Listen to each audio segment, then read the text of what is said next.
प्रिय विद्यार्थियों, आप सभी का पुनः हार्दिक स्वागत है। आज हम बीए सेकेंड ईयर में सेकेंड प्रश्न पत्र शुरू करते हैं। आज का जो हमारा विषय है वो है पुनर्जागरण। आज हम पुनर्जागरण के बारे में पढ़ेंगे। यह यूनिट 1 का पहला बिंदु है। तो अपन आज देखते हैं कि पुनर्जागरण का अर्थ क्या होता है। पुनर्जागरण का शाब्दिक अर्थ होता है पुनः जागना, यानी सोकर के उठना। यहाँ पर यह देखना महत्वपूर्ण है कि पुनः जागना का मतलब क्या है। यूरोप में जो प्राचीन सभ्यताएं थी, ग्रीक और रोमन सभ्यताएं, उन सभ्यताओं के पतन के बाद में यूरोप में मध्यकाल आया, जब सामंतवाद था और उस मध्यकाल को अंधकारवाद कहा जाने लगा। तो उस अंधकार काल के बाद में 15वीं 16वीं शताब्दी में कुछ ऐसे बदलाव आए जब यूरोप के लोगों को लगने लगा कि यह हमारा जो प्राचीन रोमन और ग्रीक सभ्यताओं का जो गौरव था उसको पुनः स्थापित करना है। इसलिए इसको पुनः जागना कहते हैं, यानी रोमन और ग्रीक सभ्यता का जो गौरव था उसको वापस स्थापित करने का प्रयास करना। यह आंशिक रूप से ही सही था, उसको अपन आगे बाद में समझेंगे कि ये किस प्रकार से पुनर्स्थापना था या कुछ और था, लेकिन इसका शाब्दिक अर्थ पुनः जागना है, यानी सो करके उठना है। पुनर्जागरण शब्दावली में उन सभी बौद्धिक परिवर्तनों का बोध होता है जो मध्य युग के अंत में दृष्टिगोचर हुए। यानी एक तरीके से इसका कालक्रम क्या है, जब मध्य युग का अंत हुआ। अब यह महत्वपूर्ण प्रश्न आता है कि मध्य युग का अंत कब हुआ। वो आगे इसमें परिभाषा में आएगा तो मैं आपको उस समय बताऊंगा। फ्रांस में एक इतिहासकार हुए मिसीलेट। उन्होंने पुनर्जागरण शब्द का अर्थ बताते हुए कहा कि इस पुनर्जागरण शब्द के 2 आयाम हैं। पहला है दुनिया की खोज और दूसरा है मनुष्य की खोज। दुनिया की खोज से उनका मतलब था कि जो 16वीं 17वीं शताब्दी में जो भौगोलिक खोजें हुई है, जिसमें दुनिया के अलग अलग हिस्सों में यूरोप के लोग गए और नए नए भौगोलिक स्थलों की खोज की गई, ये दुनिया की खोज है। और मनुष्य की खोज का मतलब है मानववाद, जब उसने मनुष्य की समस्याओं के बारे में सोचना शुरू किया, इसको मनुष्य की खोज कहा जाता है। एक इतिहासकार हुए फिशर, उन्होंने इसकी परिभाषा देते हुए कहा कि मानवतावादी आंदोलन का प्रारंभ हुआ जिसमें धर्म के क्षेत्र में नवीन दृष्टिकोण आया। यूरोप में जो पहले से धर्म का जो ढांचा चल रहा था उसमें बदलाव लाने का दृष्टिकोण उत्पन्न हुआ। स्थापत्य और चित्रकला का नया स्वरूप उत्पन्न हुआ। जो पहले से परंपराएं चल रही थी उसमें कुछ नए बदलाव आए। वो सब क्या बदलाव आएंगे वो सब आगे अपन देखेंगे।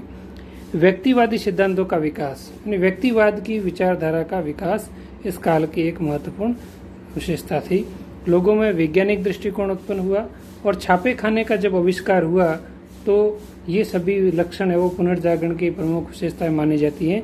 इसलिए फिशर ने इस पुनर्जागरण को सांस्कृतिक नव जागरण कहा है, यानी मनुष्य में नव जागरण जो हुआ है वो सांस्कृतिक क्षेत्र में हुआ है। एक और इतिहासकार थे हेज, जिन्होंने पुनर्जागरण का शाब्दिक अर्थ पुनर्जन्म बताते हुए कहा कि यूरोप में 14वीं से 17वीं शताब्दी के बीच में जो घटनाएं हुई है उन सभी घटनाओं को सम्मिलित रूप से पुनर्जागरण कहा जाता है। तो ये कुछ मोटे तौर पर पुनर्जागरण की परिभाषाएं हैं। तो अंत में यह कहा जा सकता है कि पुनर्जागरण एक ऐसा बौद्धिक और उदार सांस्कृतिक आंदोलन था जिसने प्राचीन यूरोप से प्रेरणा लेकर के आलोचनात्मक और अन्वेषणात्मक प्रवृत्तियों के साथ मनुष्य को मध्यकालीन बंधनों से मुक्त होकर स्वतंत्र चिंतन के साथ मानव जीवन के विभिन्न पहलुओं का उन्नयन करने के लिए कला, साहित्य, दर्शन और विज्ञान के क्षेत्र में 14वीं और 16वीं शताब्दी के बीच हुए परिवर्तनों को ही पुनर्जागरण कहा जा सकता है। तो इसमें बहुत सारी चीजें हैं जिसको अपन नोट कर सकते हैं कि क्या क्या चीजें पुनर्जागरण में आ सकती है। तो सबसे पहला तो ये कि बौद्धिक और उदार सांस्कृतिक आंदोलन था। अब इसकी प्रेरणा स्रोत है वो प्राचीन यूरोप है। और प्रेरणा लेने के बाद में क्या हुआ, उन्होंने आलोचनात्मक और अन्वेषणात्मक प्रवृत्ति अपनाई। और आलोचनात्मक और अन्वेषणात्मक प्रवृत्ति के माध्यम से उन्होंने क्या किया, मनुष्य को मध्यकालीन बंधनों से मुक्त करने का प्रयास किया। और यह प्रयास किया कि मनुष्य वो स्वतंत्र चिंतन के साथ अपना जीवन जिए। और जीवन के कौन कौन से पहलुओं का और उस पर ज्यादा बल दिया, कला, साहित्य, दर्शन और विज्ञान। और ये सब कब हुआ, 14वीं से लेकर के 16वीं शताब्दी के बीच में ये परिवर्तन परिलक्षित होते हैं। तो इस प्रकार से ये पुनर्जागरण की परिभाषा कही जा सकती है। अब अपन देखते हैं कि पुनर्जागरण के कारण क्या थे। आज अपन 1-2 कारणों की चर्चा करेंगे, बाकी की अगले टॉपिक में करेंगे। पुनर्जागरण के कारण, सबसे पहला जो कारण बताया जाता है इतिहासकारों की दृष्टि से, पुनर्जागरण का पहला कारण था धर्मयुद्ध। धर्मयुद्ध क्या थे? यूरोप में जो सबसे पवित्र स्थल माना जाता है वो जेरूसलम था। यहीं से ईसाई और इस्लाम दोनों धर्म का उदय माना जाता है।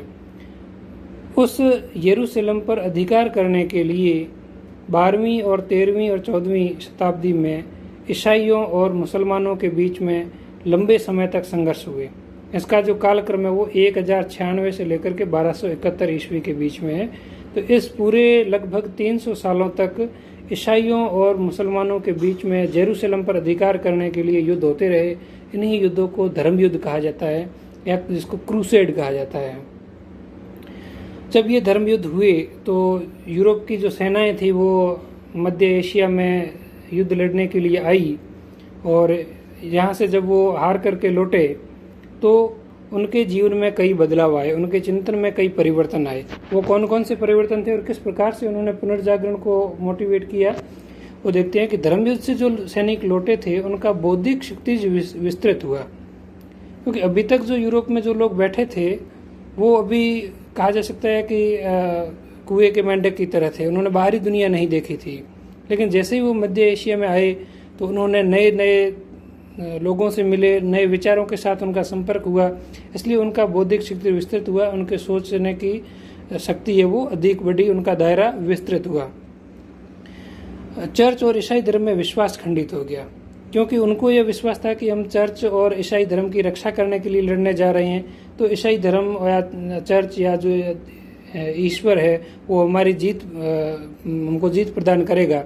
लेकिन इस धर्मयुद्ध में जब उनकी हार हो गई तो उनका ईश्वर पर से और चर्च पर से खास करके विश्वास टूट गया कि चर्च और ईश्वर के ईसाई धर्म में जो अभी आडंबर है, इनके कारण वास्तविकता और इन धर्म के बीच में बहुत बड़ा अंतर आ गया है।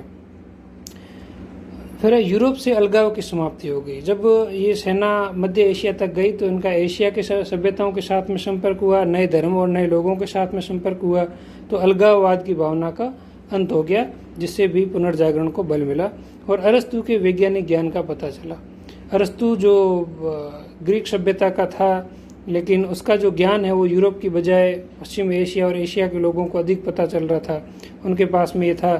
तो अरस्तु के ज्ञान की पुनः खोज की गई, उनके द्वारा जो ग्रंथ लिखे गए थे उनकी खोज की गई, उनके विचारों को व्यवहारिक जीवन में लाने का प्रयास किया गया था। ये सभी धर्मयुद्ध के कारण ऐसे परिणाम हुए, तो ये बहुत ही महत्वपूर्ण था।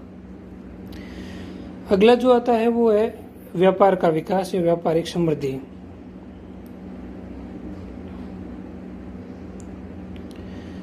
व्यापारिक समृद्धि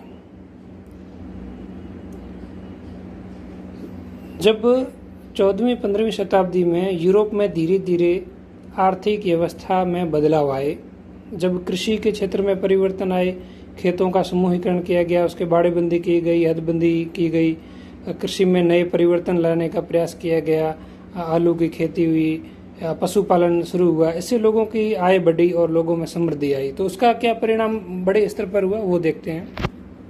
सबसे पहले व्यापार का विकास हुआ, क्योंकि जब कृषि में अधिक उत्पादन होता है तो उसके अधिशेष का व्यापार करने के लिए व्यापार का विकास किया गया।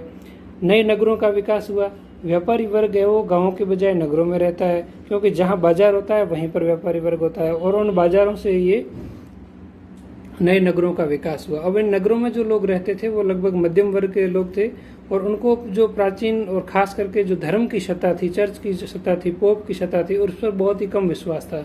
वो धर्म की और आध्यात्मिकता की बजाय व्यवहारिकता और भौतिकवाद में अधिक विश्वास रखते थे, इसलिए नगरों के विकास ने भी बहुत महत्वपूर्ण असर डाला।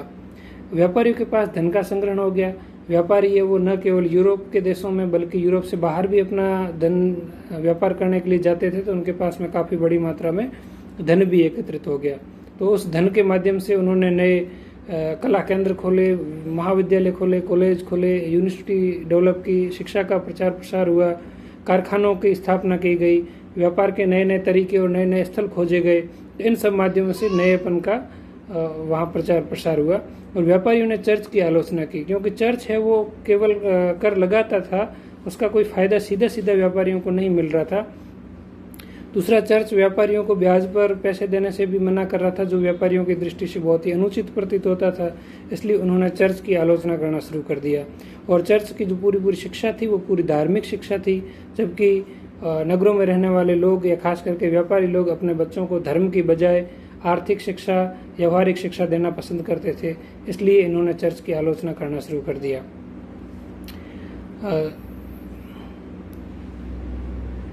अगला कारण है वो कागज और मुद्रण यंत्र का आविष्कार है। सबसे पहले 1456 ईस्वी में जर्मनी का गुटेनबर्ग था, उसने छापे खाने का आविष्कार किया।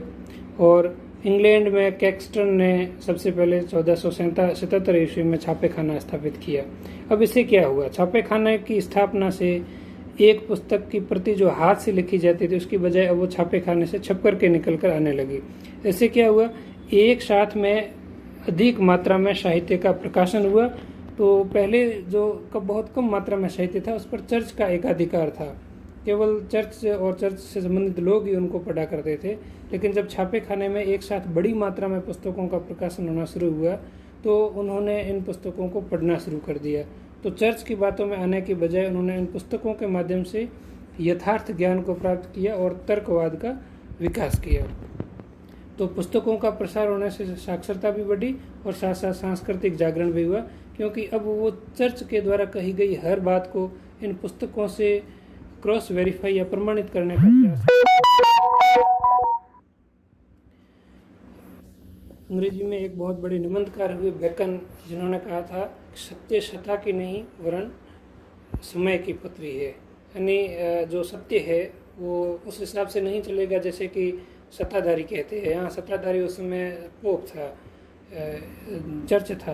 तो उसने कहा कि जो चर्च कहता है वो सत्य नहीं है, बल्कि जो सत्य है वो उसकी व्याख्या करनी पड़ती है, उसको खोजना पड़ता है और इस हिसाब से उसको सत्य को ढूंढने का प्रयास करना चाहिए। तो ये कागज और मुद्रण यंत्र के आविष्कार से भी इसका बहुत अधिक मात्रा में प्रभाव पड़ा। कस्तूनतुनिया पर तुर्कों का अधिकार, ये भी एक बहुत महत्वपूर्ण कारण था। 1453 ईस्वी में तुर्कों ने आक्रमण कर दिया और ईसाइयों की जो राजधानी थी कस्तूनतुनिया, उस पर अधिकार कर लिया। इससे क्या हुआ कि पूर्वी देशों की तरफ यूरोप के जो लोग जाते थे वहाँ कस्तूनतुनिया बीच का एक बहुत महत्वपूर्ण केंद्र था। वहाँ पर जब तुर्कों ने अधिकार कर लिया तो यूरोप के लोग पूर्व देशों की ओर नहीं जा सके, इसलिए उन्होंने नए मार्ग की खोज की। और इन नए मार्गों की खोज के क्रम में ही उन्होंने अमेरिका या भारत जैसे देशों की, ऑस्ट्रेलिया, न्यूजीलैंड, इन द्वीपों की भी खोज की। दूसरा, कस्तूनतुनिया का जब वहाँ तुर्कों का अधिकार हो गया तो वहाँ कस्तूनतुनिया के दरबार में जो विद्वान लोग थे, चाहे वो कला, साहित्य, धर्म या दर्शन के जो विद्वान लोग थे, वो लोग दरबार छोड़ करके यूरोप की तरफ बढ़े, क्योंकि तुर्कों ने उनका संरक्षण नहीं दिया।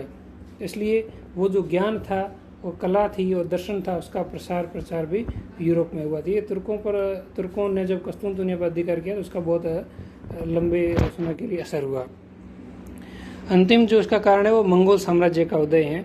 चंगेज खान की जब मृत्यु हो गई उसके बाद में कुबलाई खान ने शक्तिशाली मंगोल राज्य की स्थापना की। जो मंगोल राज्य वर्तमान जो मंगोलिया देश है वहाँ स्थापित हुआ था। और उस मंगोल की राज्यसभा में बहुत सारे विद्वान रहा करते थे और उन विद्वानों का जो संपर्क है वो पूर्व और पश्चिम दोनों के साथ में था। यानी वो चीन, भारत जैसी पूर्वी सभ्यताओं के साथ में भी संपर्क में थे, वहीं पश्चिम की सभ्यताओं के साथ में भी संपर्क में थे। तो इसका बहुत अधिक असर पड़ा। और मार्को पोलो ने जब अपनी इटली की यात्रा की तो उसने इटली की यात्रा करने के बाद में अपना मार्को पोलो इटली का था और उसने मंगोल दरबार की जब यात्रा की उसने वापस आकर के अपनी यात्रा का विवरण लिखा और उस विवरण में उसने यूरोप को उद्वेलित कर दिया, क्योंकि मार्को पोलो ने बताया कि किस प्रकार से एशिया के जो सभ्यताएं, एशिया के जो राज्य हैं वो विकसित हो रहे हैं और उनका चिंतन किस प्रकार से है। और मंगोल साम्राज्य में ही चीन में कागज का आविष्कार, मुद्रण, कुतुबनुमा और बारूद, इन चारों चीज़ों की जानकारी यूरोप में इस समय से ही यूरोप में पहुंची। इससे भी यूरोप में बहुत बड़े मात्रा में बदलाव आए। उदाहरण के लिए बारूद के प्रयोग से कृषि के क्षेत्र में परिवर्तन आए। कुतुबनुमा के क्षेत्र से व्यापारियों और समुद्री परिवहन में बहुत अधिक मात्रा में फर्क हुआ। कागज और मुद्रण के बारे में अपन ने पहले से चर्चा कर ली है। तो इस प्रकार से मंगोल साम्राज्य के उदय से भी यूरोप में पुनर्जागरण को काफ़ी मात्रा में बढ़ावा मिला और पुनर्जागरण की गतिविधियां आगे बढ़ी। तो आज का टॉपिक इतना ही। सुरक्षित रहिए, सतर्क रहिए।